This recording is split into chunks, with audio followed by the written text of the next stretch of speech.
titled Betrayal. So we kick things right off where we left with the Red Purunga quickly after having shut down Gomah with a fleck. And it is here that he has granted his wish, as we see right there. Was it true? Did Glorio indeed betray Dr. Arinsu? Well, she doesn't think so because she was looking so very confident as she says, "Now the power is mine," essentially. And there you see Red Purunga, who ends up leaving, and there you can see Dr. Arinsu. She thinks she's got it in the bag here. She believes that she has now become the Demon Supreme Queen, or Demon King, as she says. Of course, Glenn's, which is what their race, the Supreme Kai's race is, has no genders. And right there, you see Son Goku's hair starts glowing, and he's wondering what the heck is happening. And then you see Piccolo. He's also glowing. What's going on here? And it's from here that Vegeta is like, what? And right there, you see Bluma, aka Boma, and right there, Nahare, aka the East Kaioshin, the Supreme Kai, and even Dente. They're all glowing, and I think we knew clearly what was going to happen here. And the entire field starts glowing. It looks very majestic, honestly. And right there is Son Goku. He's trying to figure out what's going on. He has figured it out as he is smiling, and he's got that big smile right on his face. You see his hand. It goes from the size of a child, and it starts mutating, and then it gets bigger, and it becomes the size of a fully grown man. It looks like, indeed, you see the legs grow. You're seeing now the proportions are that of a pure grown adult, and you see Goku getting even bigger, and there you go. He's very much well defined as a fully grown, developed human being. You see Vegeta there, smaller, gets bigger. Piccolo, once again, smaller, getting in bigger.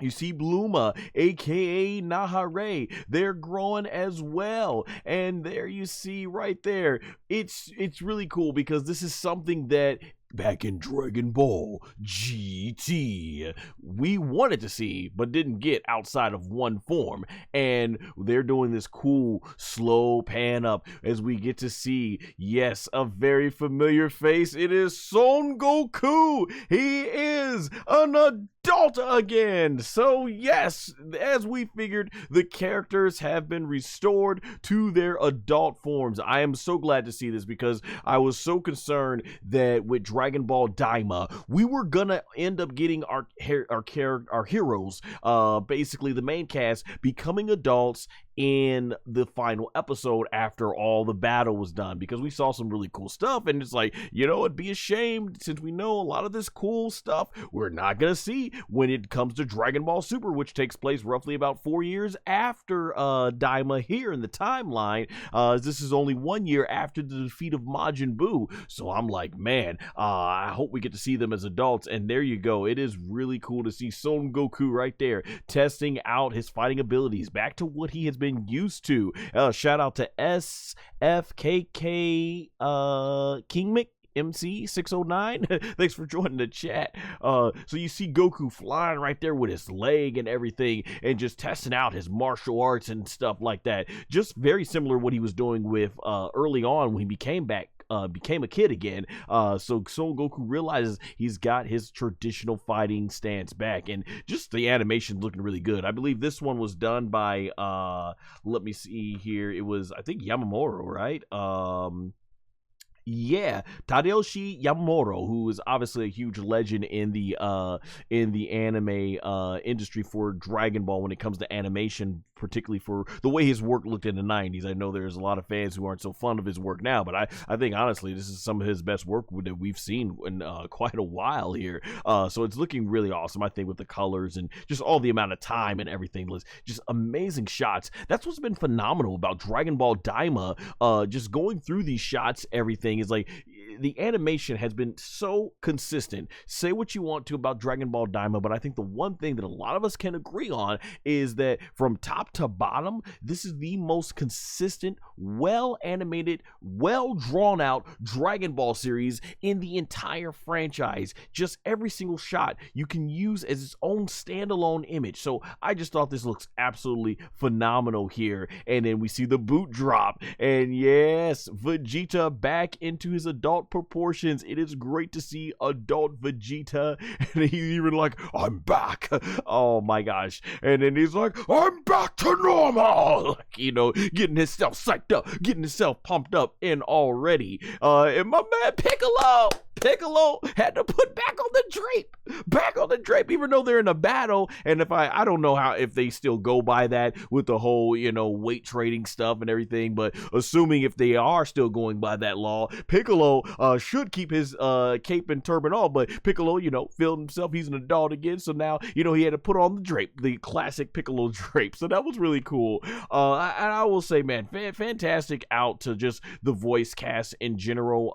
It was really cool because in the Japanese version they were replaced. Well, Masako Nozawa, of course, she still plays Son Goku in the as the mini version, but Vegeta, it was played by Yudai Mino. Piccolo Mini, played by Tomohiro Yamaguchi, and you even had Bluma, aka Gomah, played by Mai Nakahara, and a lot of other fancy voice actors, just phenomenal voice actors and actresses in the Japanese version. Of course, in the English dub, you had Stephanie Nadoni, who came back as Son Goku Mini, Paul Castro Jr. For Vegeta Mini, Nassim Benakor, who's actually come on the stream before. He's played Piccolo Mini, and then Bluma, aka Gomah, of course, played by Taylor Murphy. Fantastic job. I want to say both the Japanese and English cast did a phenomenal job playing the mini versions, and it's cool to see that both in Japan and America, they gave a lot of the younger, newer voice actors and actresses a big time to shine here. But seeing the adult forms, you guys got to know, man, is it going to be awesome to see Masako Nozawa go ahead, get back to that deepened voice to play Son Goku, the adult version. And then, of course, in the English dub, Sean Schemmel. And there's something coming up. I'm like, oh my gosh, Sean Schemmel, right? This is going to be really awesome to see. And of course, Chris Sabat coming back as Vegeta and Piccolo. And in the Japanese version, Ryu Horikawa and Toshio Furukawa, the legendary voice actors themselves, returning. And of course, Bluma, aka who originally was played by Hiromi Suru, unfortunately lost her life back, I think, in 2017. Rest in peace.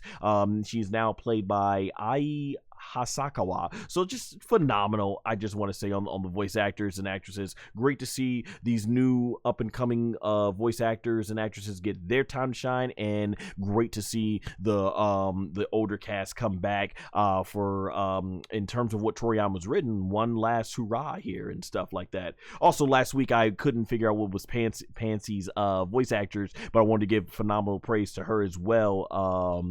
Ferus if I said that name right in Japanese, and in English dub, of course, Veronica Lux, phenomenal job and everything. But as we get to here, speaking of Pansy, I love how Dende basically is getting bigger and she's losing her balance, and then right there she's trying to hold him on, and you see Gomah right there just looking like, oh, this is not gonna be well. And this was just had to be the most awkward setting, right?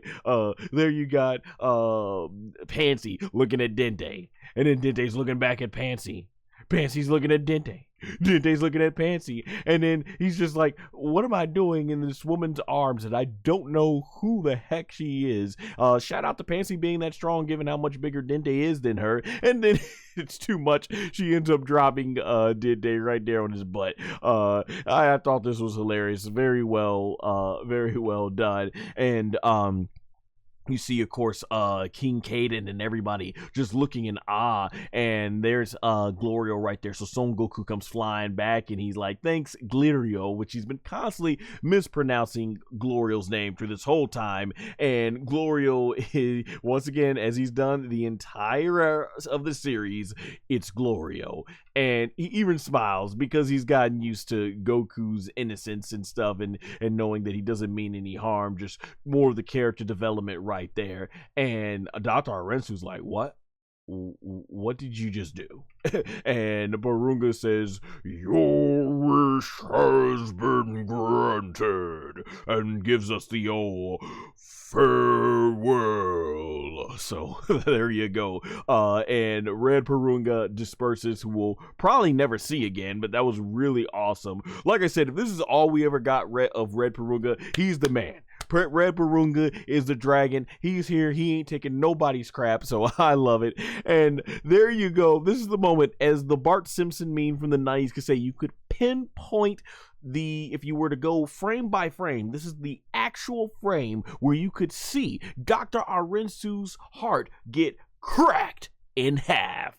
Man, watching her shattered dreams there, and the 3 Dragon Balls end up going off as Glorio looks on with the Dragon Balls going back as they usually do. So there you go. The sky goes back to normal there. Salty, she's being very salty, just like Geekdom 101 said in his review. Shout out, very knowledgeable Dragon Ball fan. Yeah, like she's right here. She's like, I see how it is, Glorio.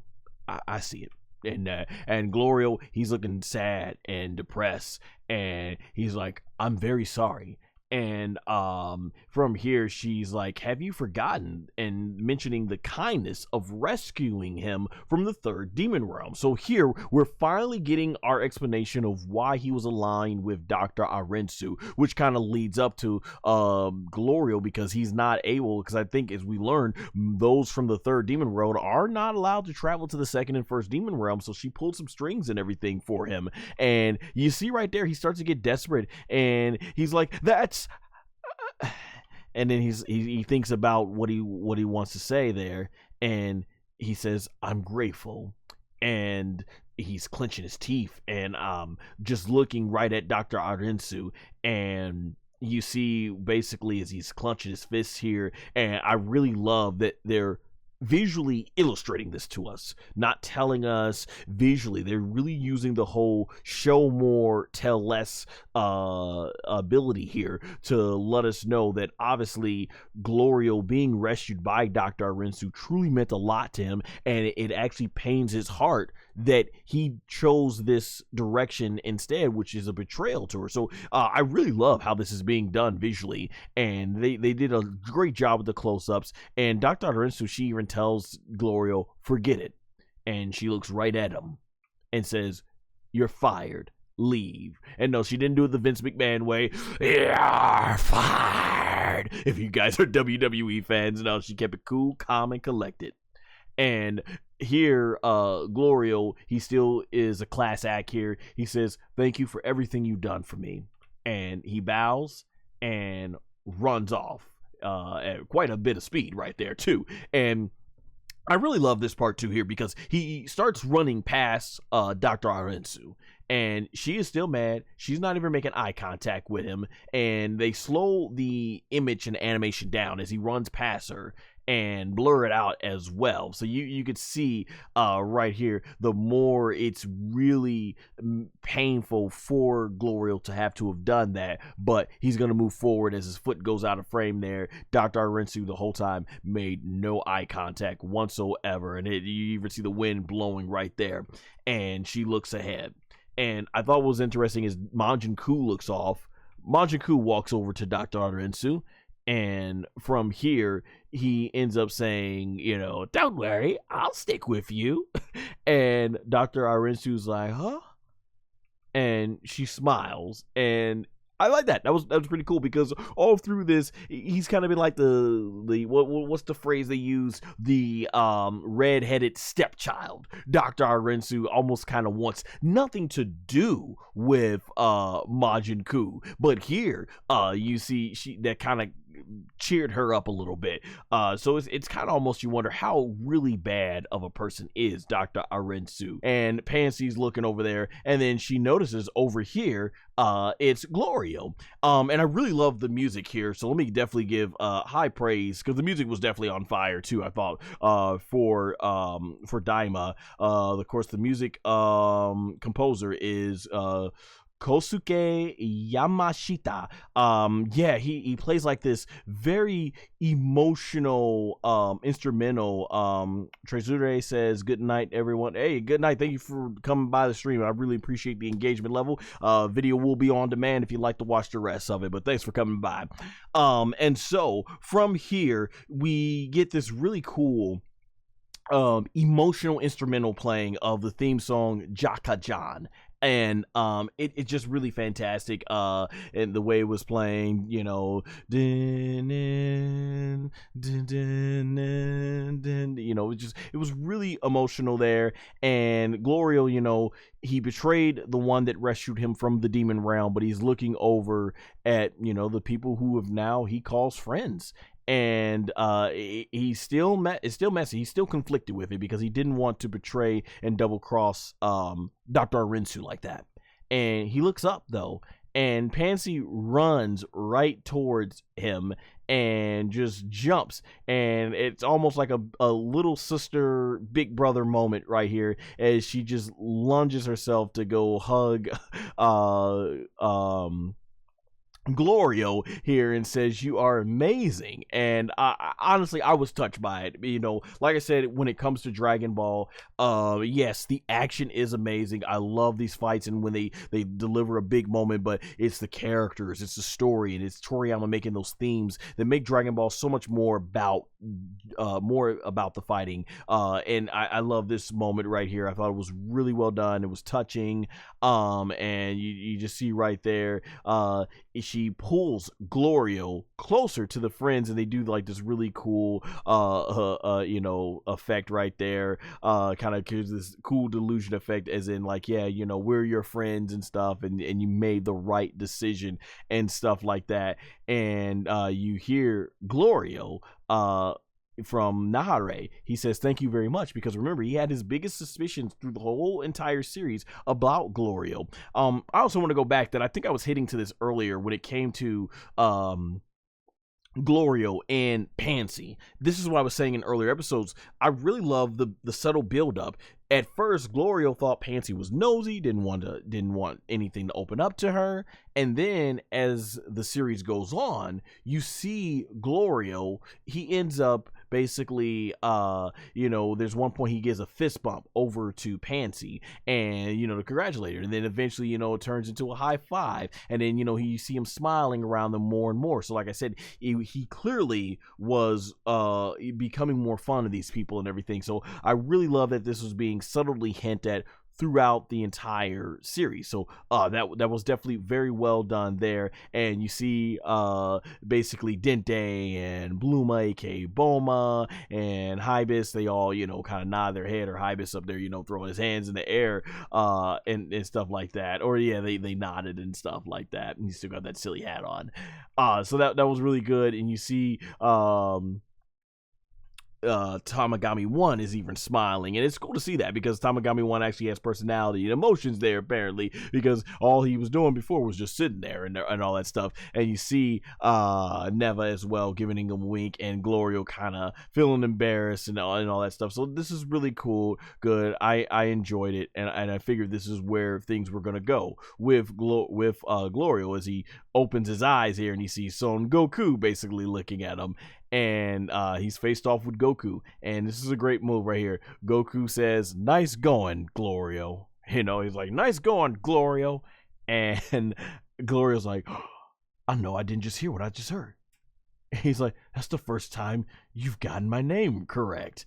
And that was really good. And Goku basically gives him a thumbs up, and then looks back toward the action. I love it. You know, we got the close of that arc. Goku, you know, gained a lot of respect for Glorio, actually learned how to say his name right, finally got it right. So I thought that was a really nice touch. You know, it was kind of like that whole Kakarot moment that you got at the end of Dragon Ball Super Broly. So that was awesome. And then from there, Glorio's now standing side by side with Son Goku, and it's just that running theme that Toriyama throughout his lifetime did so well when it came to Dragon Ball. Son Goku just being who he is, affecting people's lives in a positive way. That was actually one of the messages I had in the Toriyama Akira tribute video podcast that I did, where that's how I ended the podcast saying that it was something that my mother always said growing up to me, is that just by being yourself, you never know how you can have a positive effect on other people. And that's what Toriyama did through his lifetime, and that's something that he did with Dragon Ball, having a positive effect on people, just doing his silly self of writing gags and mangas and occasionally really good action scenes and stuff like that, and that plays so much throughout Son Goku and it's affected here at Glorio. So really love that. It's one of the things I love very much about Dragon Ball.